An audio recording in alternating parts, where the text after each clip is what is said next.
Hey folks, it's Chris. We're going to do a quick behind the scenes video rundown for the From This Summit music video.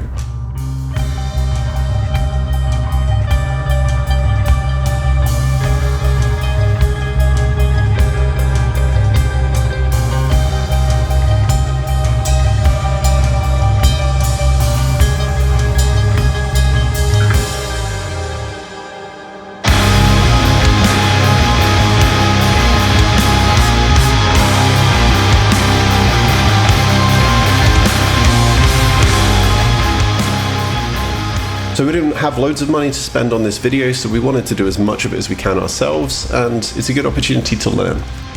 We decided to film all of the video for both Takeoffs and Landings and From This Summit in front of a green screen so that we could cut it up later and do what we needed with it. A quick view here of some of the recording spaces that we filmed in. We actually used our practice space that we normally rehearse in to film the green screen drums. Got a little video here as well showing what that setup looked like. I have a question. Yes. What are we doing today? What's going on?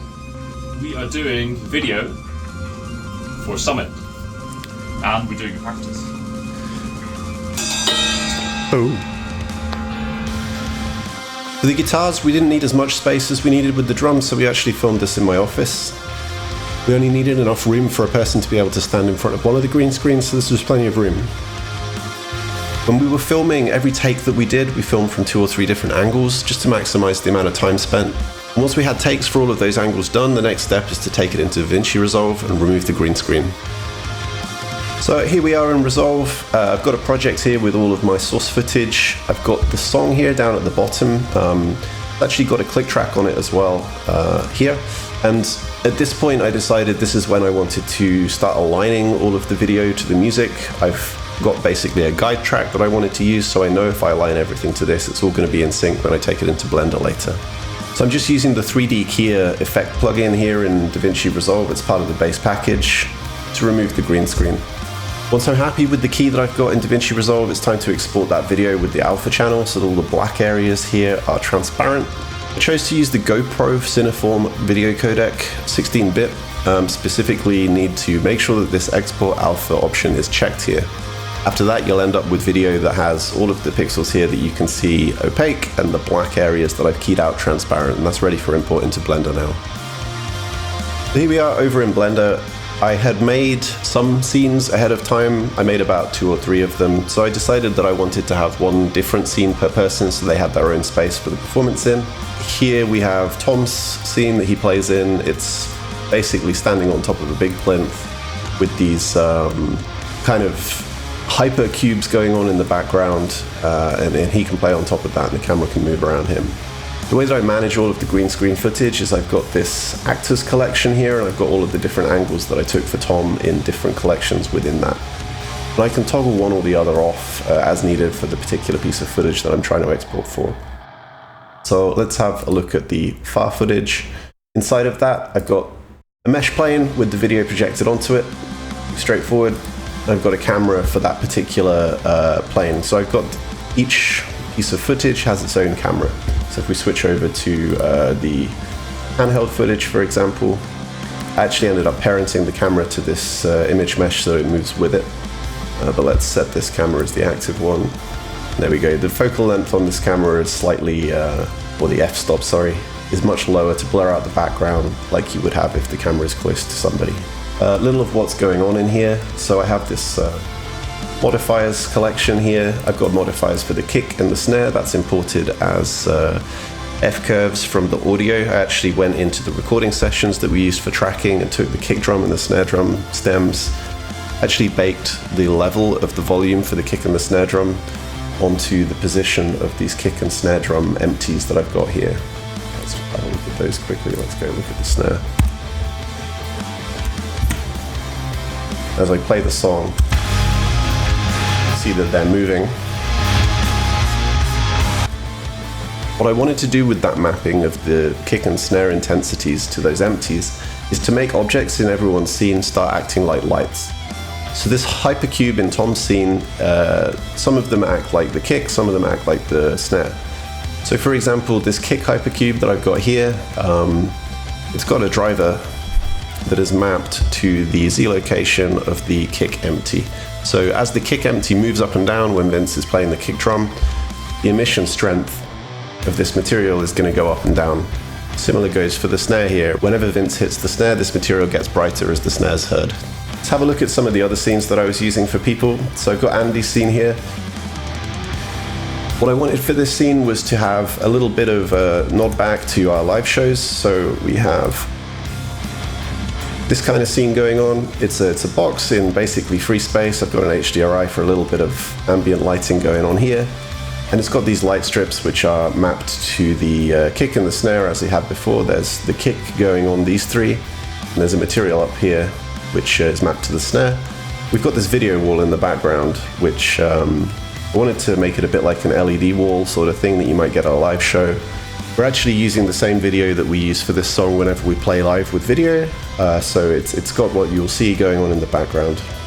Same thing here for the actors, an image plane here for Andy. He's got no legs in this one because we didn't need it for all of them.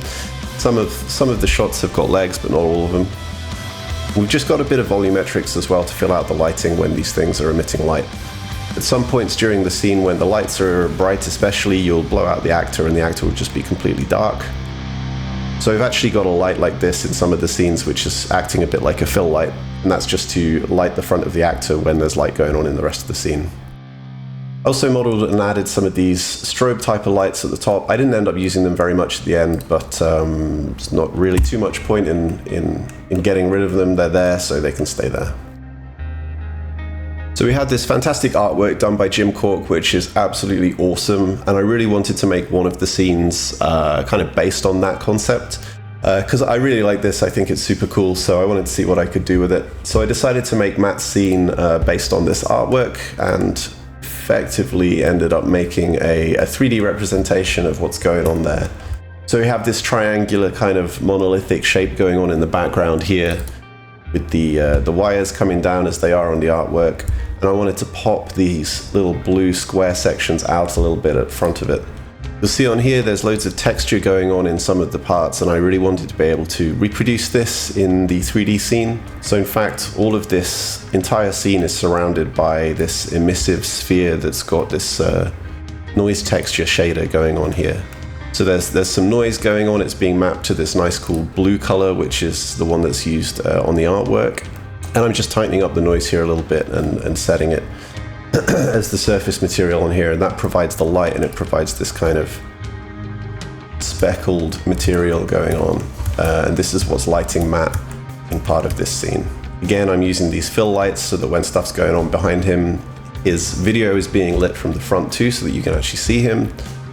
And I've got this cube here, which was roughly modeled over the top of a reference from this, which is these little blue square bits here. And I ended up, I think, just texture mapping the actual artwork here. So you can see here from this single mesh here, which is these kind of square bits, I've just UV mapped them as close as I could get to the parts of these squares. We've got these kind of like ray of light arc materials coming down as well, which are these. These, I believe, were just curves that I ended up turning into meshes and solidifying and applying the emissive material again in the same way that I'd done in the other scenes.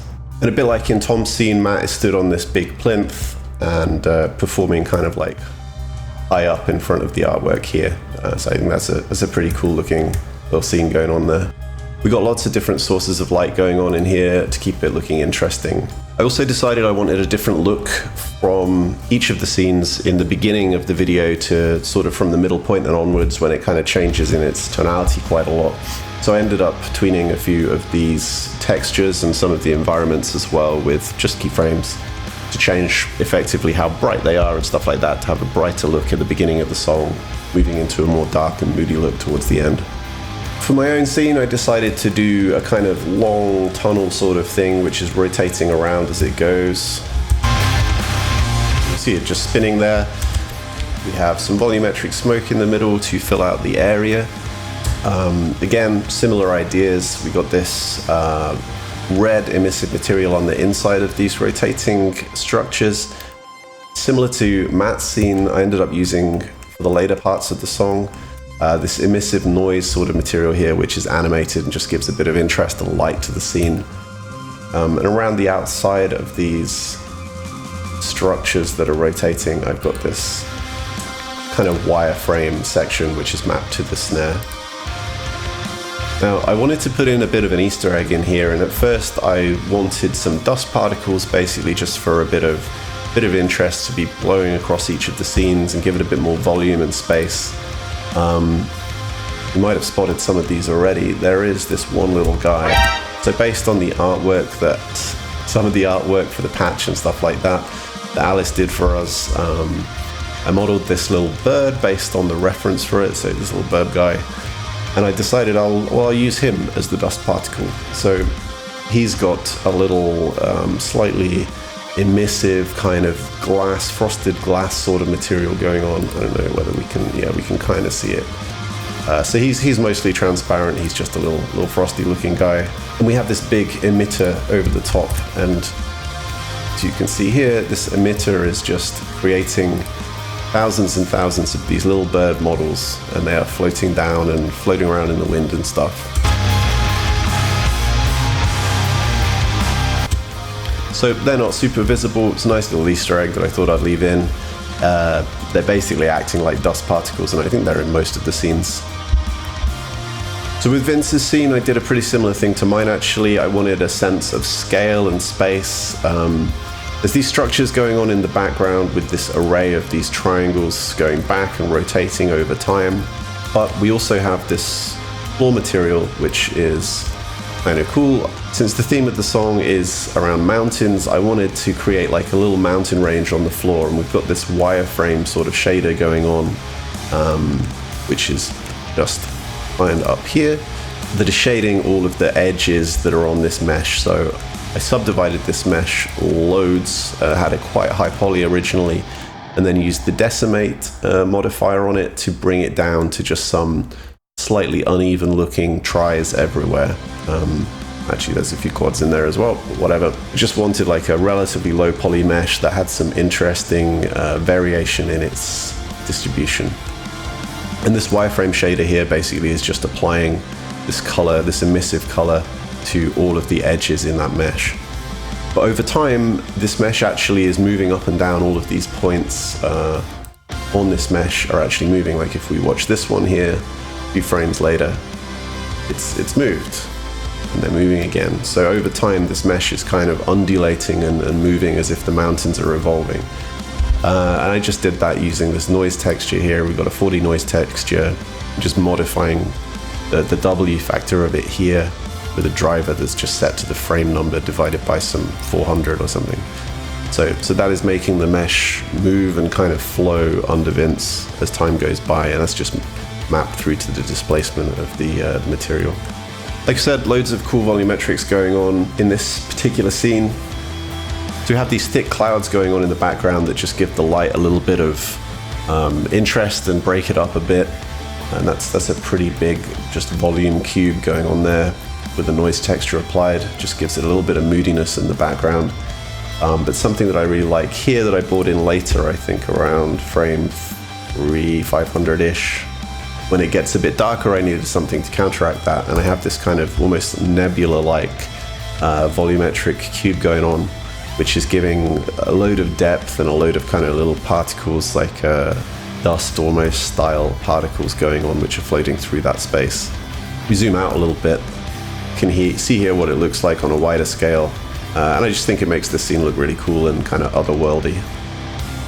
So when I was happy with all of the scenes and got all of the footage imported into Blender, the next thing to do was to export low resolution Eevee renders of everything, because Eevee can render frames in like a third of a second, and Cycles is taking 5 or 10 seconds per frame, just to be able to see what it looks like. So all of the camera angles for every actor in every scene I exported in Eevee and brought them back into DaVinci Resolve here.